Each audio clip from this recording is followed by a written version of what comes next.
నేను మాట చెబుతాను ప్రియులారా, మనకున్న ఆస్తి అయినా, మనకున్న సామర్థ్యం అయినా, మనకున్న సమయం అయినా, మనకున్న వరాలైనా యేసయ్య పాదాల దగ్గర పోస్తేనే వాటికి విలువ ఉంటుంది. దేవుని నామమున స్తోత్రం కలుగును గాక. నువ్వు ఎక్కడ వాటిని ఉంచినా, ఈ లోకంలో మరి ఎక్కడైనా వాటిని ఉంచినా వాటి వల్ల ఏమి లేదో ప్రయోజనం లేదు. ఈ రోజు నీ జీవితాన్ని, దేవునికి ఇచ్చిన సామర్థ్యాన్ని, వరాలని దేవుని కోసం ఇవ్వగలవా? దేవుని కొరకు చేయగలవా? కొంతమంది పాటలు పాడగలరు కానీ పాడరు. కొంతమంది దేవుని వాక్యాన్ని చెప్పే సామర్థ్యం ఉంటుంది కానీ ముందుకు రారు.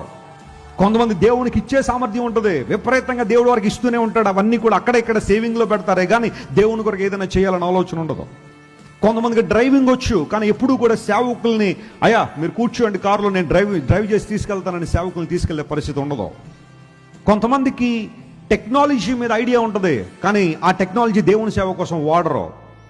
కొంతమందికి ఇన్స్టాగ్రామ్లో అకౌంట్లు ఉంటాయి, ఫేస్బుక్ అకౌంట్లు ఉంటాయి, వాట్సాప్లో స్టేటస్లు ఉంటాయి, అన్నీ ఉంటాయి కానీ అన్నీ పెడతారు కానీ దేవుని గురించిన వాక్యం కానీ, దేవుని గురించిన మాటలు కానీ.